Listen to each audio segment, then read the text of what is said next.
Ya, selamat pagi. Assalamualaikum warahmatullahi wabarakatuh. Bertemu kembali dengan saya, Wangsa Jaya, guru di SMA Negeri 8 Jakarta. Tentunya mata pelajaran geografi. Pada hari ini kita akan kembali membahas materi-materi esensial yang wajib diberikan pada saat masa pandemi corona. Dengan keterbatasan yang ada, tentunya guru harus mampu memberikan yang terbaik, sebuah pembelajaran kepada para siswa sekalian. Selamat pagi para siswa sekalian. Tentunya Bapak berharap kalian sehat walafiat, selalu bersemangat, tetap berdoa, dan tentunya yang patut kita lakukan adalah melaksanakan SOP dari COVID-19, menggunakan masker, jaga jarak, dan selalu mencuci tangan. Pada hari ini Bapak akan menjelaskan tentang pengelolaan sumber daya alam Indonesia. Penekanannya adalah pengelolaan sumber daya alam Indonesia. Pada gambar pertama ini kita dalam kondisi corona, jadi para guru mempunyai beban yang harus disampaikan. Bukan beban yang memberatkan, tapi adalah keinginan agar beban ini bisa menjadi lebih nyaman kita rasakan bersama. Kenapa? Dunia, Indonesia, Jakarta sedang mengalami pandemi corona. Gambar ini menyatakan agar kita menggunakan masker, ya. Bapak berharap kalian tetap memakai masker, tidak perlu keluar rumah kalau tidak terlalu penting, kalau tidak terlalu terpaksa. Tetap di rumah, tetap belajar dan beraktivitas.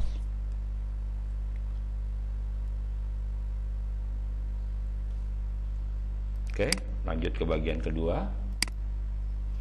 Pengolahan sumber daya alam. Siswa mampu berpikir kritis, kreatif, kolaboratif, dan komunikatif dalam proses pembelajaran melalui model discovery learning, sehingga mampu memahami pengelolaan sumber daya alam Indonesia. Bapak masih menggunakan kata discovery learning karena Bapak masih berharap kalian mau untuk melakukan kegiatan penjelajahan, artinya mencari sesuatu baik melalui media sosial, internet, buku-buku, ataupun mungkin bertanya kepada orang-orang yang mempunyai kompetensi di bidang itu, mungkin ayah atau bunda atau kakak yang sedang kuliah di jurusan yang bisa menjelaskan tentang sumber daya alam.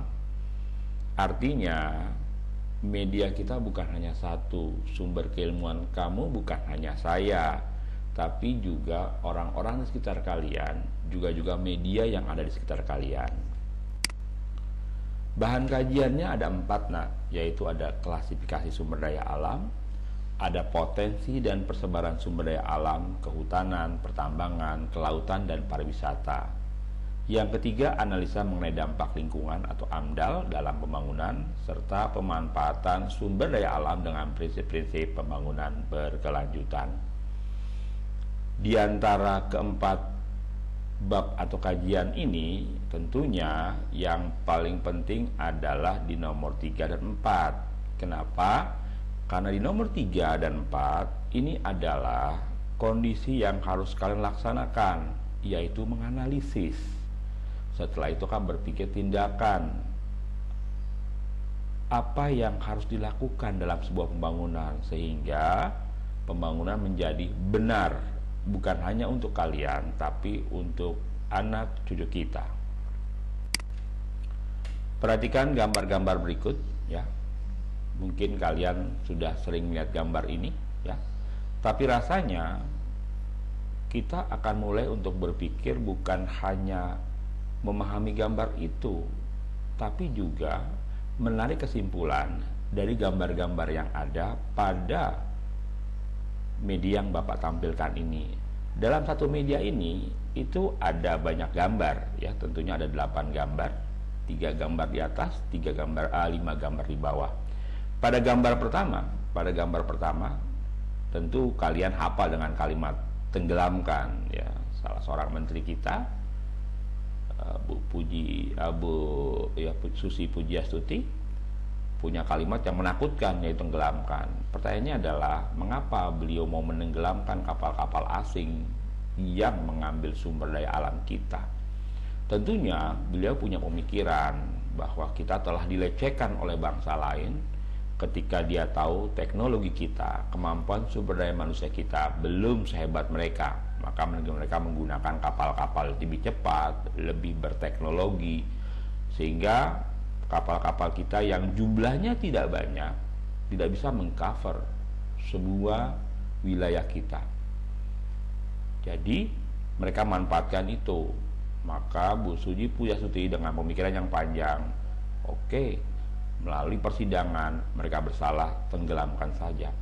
Lagi-lagi di bagian ini juga tidak semua orang menyetujui, karena ada orang-orang yang berpikir ketika menenggelamkan tentunya akan membuat kotoran, membuat sampah di dalam lautan. Apakah tidak akan bermasalah? Banyak hal yang boleh jadi banyak orang berpikir seperti itu. Tapi boleh jadi juga kita berpikir, toh laut luas sekali, bolehlah buat kita menenggelamkan kalau memang itu sudah parah sekali. Toh yang ditenggelamkan adalah kapal-kapal yang mungkin bahan bakarnya sudah diambil sehingga tidak ada pencemaran. Mungkin ya, lagi-lagi ini adalah pemikiran saya melihat gambar ini. Saya jujur termasuk orang yang berkondisi sesuai dengan pemikiran Bu Susi Pujastuti. Mohon maaf kalau kita tidak sepakat di bagian itu. Toh kita belajar, artinya boleh jadi saya pun salah. Saya seorang guru belum tentu benar. Guru bukan dewa, ya, guru juga bisa salah. Selama kamu punya pemikiran yang hebat, bisa menjelaskan ini ada kesalahan Pak, silakan, kita bisa berdialog ya. Oke. Kalau kita lihat penenggelaman ini, tentunya berbeda dengan ini. Ada kalimat, ayo manfaatkan. Ya, kita lihat di beberapa wilayah kita, itu mengandung sumber daya alam yang bagus. Kenapa? Karena ternyata dengan teknologi yang paling mudah sekalipun, itu mereka bisa melakukan eksplorasi, ya, mengeksploitasi, ya, berproduksi. Kita lihat, coba lihat. Sebuah sungai dengan perlengkapan sederhana mereka mencari emas, ya, mendulang emas di sungai-sungai, ya. Tentunya ini berakibat fatal juga terhadap wilayah sekitarnya. Kalau masih menggunakan teknologi sederhana, hanya mencari ke dalam sungai, mengambil endapan, digoyang-goyang di air, nanti dapat emasnya, tapi kan tidak banyak. Timbul satu hal yang kita harus pikirkan, yaitu keserakahan manusia. Ketika dia menggunakan alat lebih banyak, ya, maka air sungainya sudah menjadi kotor karena banyak orang beraktivitas, dan ini mengganggu sebenarnya ekosistemnya. Apalagi kalau mereka sudah memanfaatkan bahan kimia berbahaya. Contoh paling gampang adalah peroksida, ya. Peroksida. Bayangkan ketika nanti sungai tercemar oleh peroksida, suatu bahan kimia yang bisa menghancurkan batuan, yang nanti hanya akan meninggalkan emas dan mungkin intan. Kita pernah mendengar kasus Minamata di Jepang di tahun 70-80 sampai dengan 90-an, sebuah wilayah di Jepang yang terkontaminasi oleh merkuri.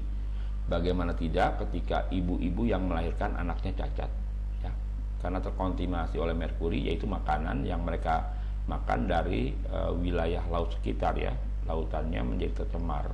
Dia makan, kan orang Jepang itu makannya ikan laut, ya, udang, salmon, lobster, cumi, dan sebagainya.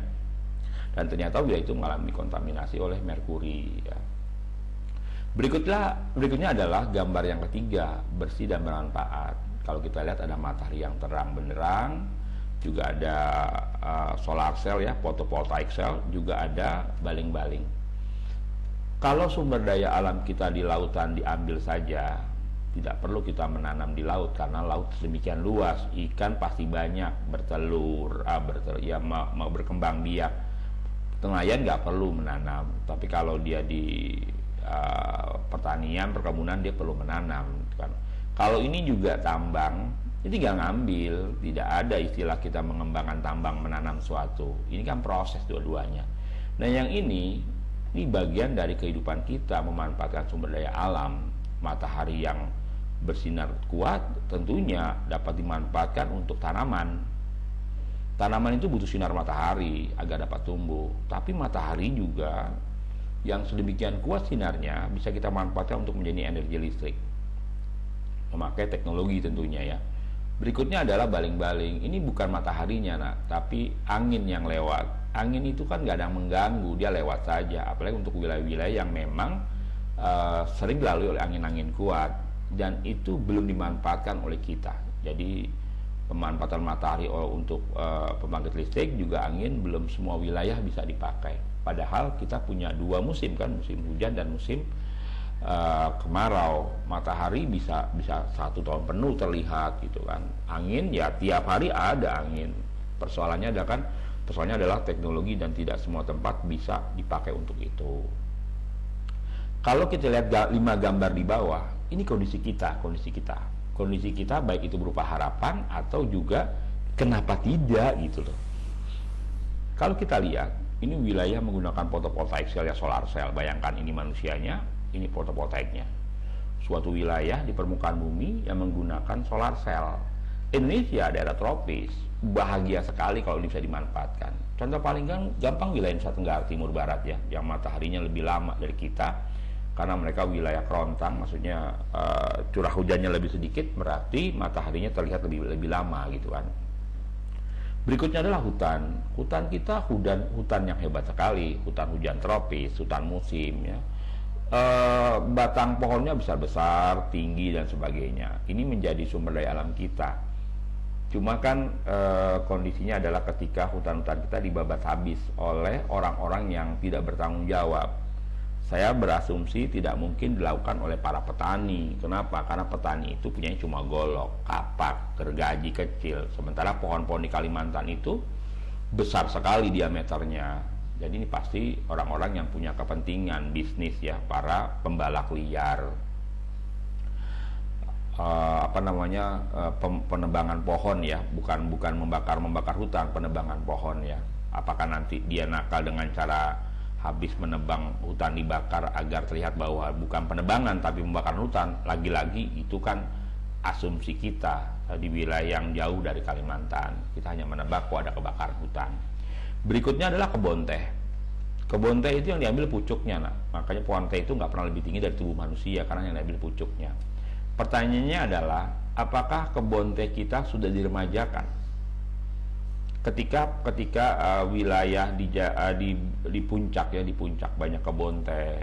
Pemerintah Belanda waktu datang ke Indonesia, VOC itu sudah tahu perubahan dari lingkungan pegunungan yang berhutan lebat menjadi kebun teh itu pasti mempunyai akibat. Kenapa?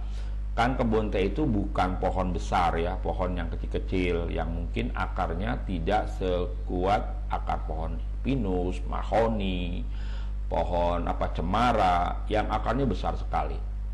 Kalau akar pohonnya itu kecil-kecil, maka praktis daya untuk menahan air tidak sekuat hutan belukar. Oleh karenanya Batavia itu pernah mengalami banjir besar. Nanti kajiannya di pengembangan wilayah ya, bahwa kita punya banjir kanal timur, banjir kanal barat. Banjir kanal timur kan baru dibangun, banjir kanal barat kan sudah dulu ada. Berikutnya adalah salah satu wilayah Indonesia yang punya minyak bumi lepas pantai. Kalau ada minyak bumi sedang ada gas juga. Ini di tengah lautan, memang jaraknya agak berjauhan dari pantai. Asumsinya adalah karena di tengah lautan dia butuh teknologi tinggi. Saya ulangi, butuh teknologi tinggi. Karena kalau di daratan itu relatif bukan lebih mudah ya, lebih terlihat, sehingga mungkin membawa barang-barang untuk pengeboran minyaknya, teknologi itu lebih gampang ketimbang di lautan ya. Dari sisi keamanan ya dua-duanya relatif lah ya. Di lautan aman karena mungkin kalau tiba-tiba terjadi sesuatu masih di tengah lautan. Tapi kalau di daratan tiba-tiba kilang minyak terbakar maka membahayakan warga sekitar ya. Biasanya moga-moga sih tidak ada warga di sekitar kilang minyak. Berikutnya adalah pelabuhan laut. Kita pulaunya banyak ya, lebih dari 13.000 pulau. Nah, tentunya untuk membuka pulau itu perlu pelabuhan besar agar kapal-kapal besar juga bisa merapat ke pulau-pulau itu. Apakah nanti menjadi semua pulau atau pulau-pulau besar saja, sementara pulau-pulau kecil menggunakan kapal-kapal perintis ya, kapal-kapal lebih kecil, bobotnya, DWT-nya, sehingga bisa masuk ke pelabuhan yang ada. Coba kalian pikirkan ini, nah ini kondisi kita, apakah kita akan seperti ini saja, atau ini saja, atau kita beralih ke bagian ini? Kenapa? Kita punya sumber daya alam. Kenapa saya tanya milik siapa? Sumber daya alam Indonesia bukan milik rakyat Indonesia, tapi punya anak cucu. Saya ulangi, bukan milik kita, milik anak cucu. Kita ketempatan untuk memakainya. Klasifikasi sumber daya alam. Sumber daya alam adalah, menurut Surya Negara 1977 mendefinisikan bahwa sumber daya alam sebagai unsur-unsur lingkungan alam, baik fisik maupun hayati, yang diperlukan manusia dalam memenuhi kebutuhannya guna meningkatkan kesejahteraan hidup. Yang kedua, ISAR ya, dalam Surya Negara juga menyatakan bahwa sumber daya alam sebagai keadaan lingkungan dan bahan mentah yang digunakan manusia untuk memenuhi kebutuhan dan perbaiki kesejahteraan. Ada dua kata yang perlu kan kita bawahi, yaitu adalah memenuhi kebutuhan dan meningkatkan kesejahteraan. Memenuhi kebutuhan, meningkatkan kesejahteraan. Jadi dua hal ini bukan hanya memenuhi kepentingan kita, makan, minum, tapi kita sejahtera tidak. Indonesia, sebuah negara yang Tuhan berikan, itu sumber daya alam yang banyak sekali variasinya, ragamnya, bahkan jangan kaget, jumlahnya pun banyak. Jadi bukan hanya macam, tapi jumlahnya banyak. Kita punya lautan 2 juta kilometer persegi, bayangkan itu. Berapa banyak ikan yang ada di lautan, yang belum dikelola. Kalau daratan sudah dikelola, walaupun ada pembatasan. Apa tuh? Ada faktor kita harus menjaga kelestarian. Maka tidak semua tanah boleh dikelola. Dalam tanda kutip boleh dieksploitasi. Hutan lindung, cagar alam, taman nasional, itu menjadi bagian sumber daya alam yang tidak boleh dimanfaatkan, dalam arti kata dieksploitasi. Dibiarkan, dikembangkan, dijaga. Itu kalau wilayah-wilayah itu. Yang berikutnya adalah manusia atau penduduk merupakan sumber daya bagi negara. Manusia dapat memberikan manfaat bagi negara seperti sebagai tenaga kerja, mengembangkan ilmu, pengetahuan, dan teknologi, pelaku ekonomi negara, dan sebagainya. Sumber daya manusia ini penting dalam memanfaatkan sumber daya alam yang ada. Di tahun 80-90 kita pernah mendengar manusia adalah subjek dan objek pembangunan. Manusia adalah objek dan subjek pembangunan. Jadi pada dasarnya, kalau sumber daya alam yang demikian besar, tapi tidak mampu dimanfaatkan oleh manusia-manusianya, mungkin bukan kearifan lokal, bukan wisdom, bukan hal-hal yang bersifat bahwa ini harus dijaga, mungkin sumber daya alamnya akan cepat habis, cepat rusak, akan menjadi bencana. Padahal tanpa diundang pun, Indonesia yang kaya akan sumber daya alam ini diingatkan oleh Pak Jokowi, presiden kita, bahwa kita punya sumber daya alam yang banyak, tetapi kita juga harus bersahabat dengan bencana. Kenapa? Negara kita adalah negara kumpulan dari bencana-bencana alam gitu. Salah satunya adalah COVID. COVID itu bencana, nak. Kenapa? Sedemikian banyak orang sudah meninggal dunia. Penyebarannya hebat sekali, tidak terlihat, dan sampai hari ini vaksinnya belum ditemukan gitu kan, masih uji coba dan sebagainya. Moga-moga COVID bisa cepat berlalu dan kita bisa belajar dengan baik. Bagian dari tulisan ini adalah bahwa sesungguhnya sumber daya alam yang besar itu hanya bisa berfungsi menghidupi dan perbaiki kesejahteraan kalau manusianya juga mampu beradaptasi dengan teknologi, mampu memanfaatkan alam secara bijak gitu loh. Jadi kalau manusia yang tidak bijak, maka kondisinya akan berbeda. Coba kita bayangkan, coba kita ingat, ketika Jepang kalah perang di tahun 1945, Kaisar Jepang itu mencari para guru agar apa? Guru mengembangkan keilmuan bangsa Jepang. Yang kedua, ketika Malaysia di tahun 70-an meminta kepada Indonesia agar mengirimkan guru-gurunya ke Malaysia untuk mengajar. Pertanyaannya adalah, bukan Malaysia punya uang besar sampai mengundang guru Indonesia untuk belajar? mengajar di Malaysia. Bukan itu. Pada saat guru-guru Indonesia mengajar di Malaysia, guru-guru Malaysianya kemana? Ternyata mereka guru-guru Malaysianya belajar di tempat lain, di Amerika, di Inggris, di Eropa dan sebagainya. Kenapa? Mereka meningkatkan kemampuannya. Jadi mereka hebat gitu. Kita datang ke Malaysia sebagai kebanggaan karena mengajar saudara serumpun, sementara Malaysianya meningkatkan kemampuan pembelajaran dia. Berikutnya adalah jenis sumber daya alam. Kamu juga bisa membuat klasifikasi. Persoalannya adalah keilmuan kita belum dapat dinyatakan cukup kompetensi untuk membuatnya. Jadi pada bagian ini Bapak akan menjelaskan jenis-jenis sumber daya alam atau disebut sebagai klasifikasi. Yang pertama adalah sumber daya alam berdasarkan proses. Jadi ada dua, yaitu alam abiotik sama alam biotik. Kalau alam biotik adalah sumber daya alam yang terbentuk berdasarkan proses alamiah dan membutuhkan jangka waktu yang lama, seperti minyak bumi, batu bara, dan emas. Timbul pertanyaan, Pak, bukankah minyak bumi itu berasal dari dinosaurus yang mati? Iya. Apakah batu bara berasal dari tanaman? Iya. Harusnya dari biotik dong. Oh tidak, nah. Kan mereka mati dulu. Mereka mati dulu. Ribuan tahun kemudian berubah menjadi minyak bumi, batu bara, gas alam, mineral emas, intan dan sebagainya. Itu kan abiotik. Nah, kalau yang biotik itu waktunya singkat. Jadi kamu bisa memanfaatkannya dalam rentang waktu yang tidak lama. Contoh, hewan kurban habis dipotong ya nggak mungkin kamu biarkan setahun baru kamu makan, kecuali kamu tambahkan proses di sana. Apa tuh? Pengalengan, pengawetan. Pohon-pohon juga bisa langsung dimakan, ya. Apa tuh misalnya buah-buahannya, daunnya, gitu kan, itu bisa dimanfaatkan. Atau akarnya yang berbuah dalam tanah, ubi, singkong dan sebagainya. Tapi kan waktunya relatif singkat, maka disebut sebagai biotik, tanaman yang bisa dimanfaatkan dalam waktu yang singkat, ya. Termasuk ikan, ya, burung-burung, unggas, itu biotik. Berikutnya adalah sumber daya alam berdasarkan letaknya.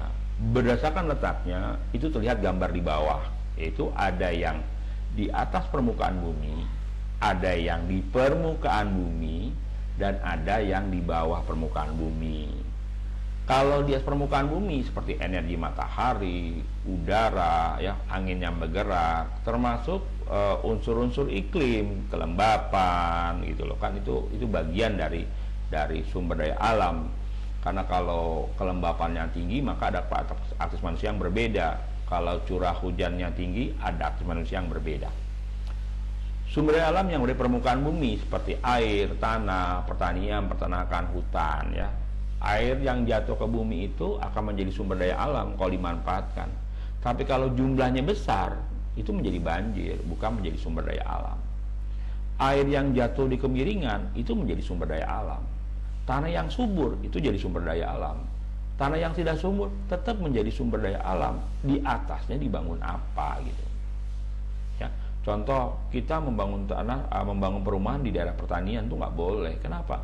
Pertanian itu zona buat pangan.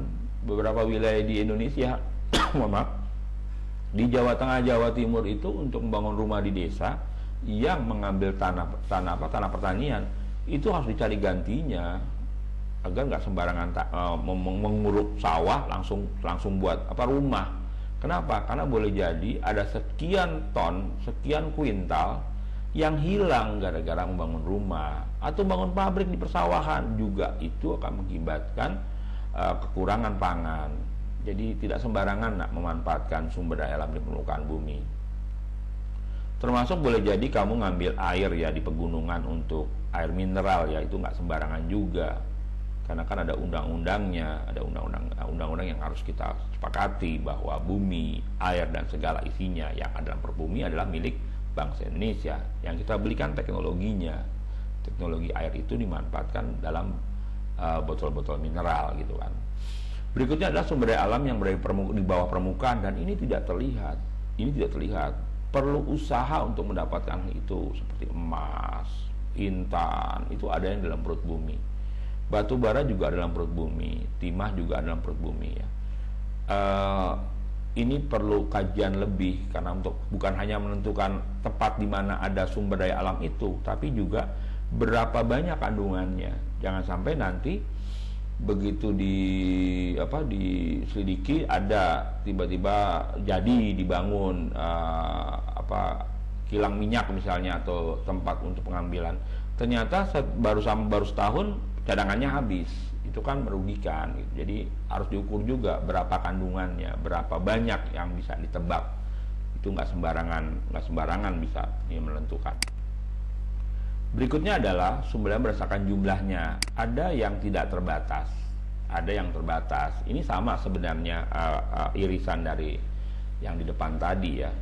Kenapa tidak terbatas? Karena banyak sekali. Kenapa banyak sekali? Karena gratisan gitu loh. Matahari itu gratis, Tuhan berikan. Udara Tuhan berikan gratis, angin Tuhan berikan gratis. Ya. Air di lautan, wow, itu gratis sekali, tapi kan asin. Tapi air di daratan juga banyak. Silakan manfaatkan. Tapi ada sumber yang terbatas. Apa tuh? Yang mineral. Yang mineral yang memang jumlahnya nggak banyak. Kalau jumlahnya banyak, nggak berharga. Kalaupun ada harganya nggak begitu besar. Contoh paling gampang. Tahu pasir nggak? Pasir yang pasir lah ya, kamu tahu lah. Di sungai itu pasir banyak nah. Tapi kan jumlahnya banyak banget ya. Sehingga harga pasir satu truk itu relatif masih lebih murah. Yang mahal itu kan ongkos angkutnya. Batu kali banyak. Begitu batu kali saja besar itu nggak bermanfaat. Tapi ketika batu kalinya dipecahkan menjadi kecil-kecil, diangkut, itu bisa buat pembangunan. Seperti itu. Jadi ada prosesnya yang sedikit itu menjadi berharga, atau memang seperti intan, emas, perak itu juga berharga, tapi ketika mendapatkan dalam bentuk mentah ya belum tinggi harganya. Ketika sudah diolah, diasah dan sebagainya menjadi lebih tinggi. Seperti itu. Tapi kalau batu bara, minyak bumi ya diolah, batu bara tidak langsung dipakai gitu loh. Minyak bumi tidak langsung dipakai. Nah ini berdasarkan kemungkinan pemulihannya. Ada yang bersifat kekal, ada yang bersifat diperbarui, makanya tidak dapat diperbarui. Lagi-lagi hubungannya adalah dengan jumlahnya. Ya, kalau bersifat kekal, jumlahnya besar sekali. Udara, air, energi nanti bisa energi panas bumi. Kita kan nggak tahu jumlahnya berapa. Kita anggap aja kekal. Tapi kalau dia bicara bahan tambang. Seperti yang ketiga tuh tidak dapat diperbarui, bahan tambang ya, galian boleh jadi memang terbatas. Seperti minyak bumi kan ada batasnya, batu bara ada batasnya. Tapi kalau gas alam itu kan berdasarkan dari proses bumi kan, proses bumi ya. Kita tidak mengetahui karena gas itu kan sukar untuk dihitung. Berikutnya adalah dapat diperbarui seperti sumber daya alam antara lain tanah, alam hayati, meliputi tumbuhan hewan. Kok tanah bisa sih Pak? Iya, kan tanah itu menjadi subur ketika dia mendapatkan asupan mineral yang baik, yang namanya pemupukan. Ya, pemupukan yang pakai bahan kimia ya, ada urea, ada NPK ya, dan lain-lain ya. Tapi juga bisa pemupukan oleh alam. Itu apa? Ketika gunung Merapi meletus, dia mengeluarkan abu-abu vulkanik yang membuat subur wilayah tertentu. Cuma kan kita tidak menunggu gunung meletus kan, maka kita menggunakan teknologi, yaitu menggunakan pupuk bahan kimia. Kalau mau pakai pupuk yang bahan alam biologis bisa. Apa itu? Ya tanaman yang menggunakan pupuk organik. Bisa juga menggunakan sisa hewan ya, seperti itu. Kotoran hewan maksudnya, kotoran hewan. Nah, berdasarkan manfaatnya, saya bukan melihat yang tiga ini. Kalau tiga ini sudah biasa kamu dapatkan pada matahari, hayati, sama energi. Yang saya bicarakan bagian keempat, sumber daya keruangan. Ya, akan tidak nyaman ketika ruangannya menjadi lebih kecil. Lebih kecilnya bukan karena ruangannya berubah menyempit, tapi jumlah populasinya menjadi besar. Dulu naik kereta tidak nyaman karena kereta masih satu jalur ya, one track ya. Ketika double track maka perlu disiapkan kereta baru, tapi tetap kereta menjadi penuh. Sampai hari ini pun kereta menjadi penuh. Jadi makin banyak jumlah penduduk, tiba-tiba lebih mudah naik kereta api, maka jadi penuh. Itu tidak nyaman. Jakarta itu membangun perumahan tidak boleh ke kiri kanan, tapi ke atas membentuk tower. Maka keluarnya rusunawa atau flat ya, rumah flat, apartemen ya, apartemen. Kamu juga di kelas, zaman saya dulu 48 siswa per kelas. Bayangkan 48 siswa per kelas dengan kelas yang relatif hampir sama, 8 kali 9 meter. Tiba-tiba pernah menjadi 40. Terus sekarang menjadi 36. Nah, kemarin naik lagi menjadi 40. Bayangkan kalau 36 orang dari zaman saya 48 menjadi 36, 12 orang loh hilang. Itu sebenarnya nyaman sekali. Kenapa? Karena ruangnya menjadi lebih luas. Kamu lebih banyak berinteraksi. Tapi kalau sekelas 40 orang, tentunya kamu berpikir itu banyak sekali gitu. Bayangkan dengan angkatan saya yang 48 orang ya. Itu ruang antar teman tuh nggak ada. Kita benar-benar di meja kursi yang tidak bergerak ya. Termasuk kalau kita bicara Jakarta itu 12 sampai dengan 14 juta orang. Bukan penduduk Jakarta asli, karena kan ada orang-orang luar Jakarta yang memang mau bekerja di Jakarta, orang-orang Botabek ya, Bogor, Tangerang, Bekasi itu akan menyerbu Jakarta. Kemudahan teknologi, kendaraan, MRT, komuter lain, bus, kendaraan pribadi itu menuju Jakarta. Maka ruang di Jakarta menjadi lebih sempit. Di mana-mana orang penuh ya. Tapi kalau kamu ke Bogor itu di atas jam 8 angkot nggak ada isinya. Kenapa? Semua orang sudah bekerja. Maka Bogor dikenal sebagai kota sejuta angkot, angkot yang bergerak tapi tidak ada penumpangnya. Kenapa? Sudah ke Jakarta mereka, ke wilayah-wilayah lain. Berikutnya adalah berdasarkan ketersediaannya. Ada yang terbarukan, ini sama tadi dengan yang di awal ya. Ini contohnya nih, blok minyak dan gas Mahakam di Kalimantan Timur. Berikutnya adalah sumber berdasarkan asalnya ada dari biotik dan abiotik. Ini sama nak, ya.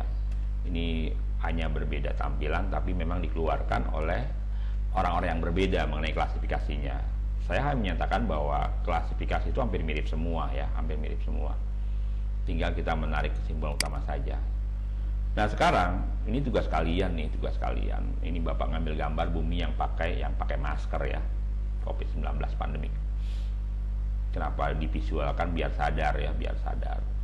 Jika saja kita mampu, kalau perlu bumi kita beri masker, itu sebenarnya slogan yang membesar ya, hiperbola, tapi kita berkeinginan agar bumi kita sehat walafiat ya, artinya penduduknya bisa nyaman.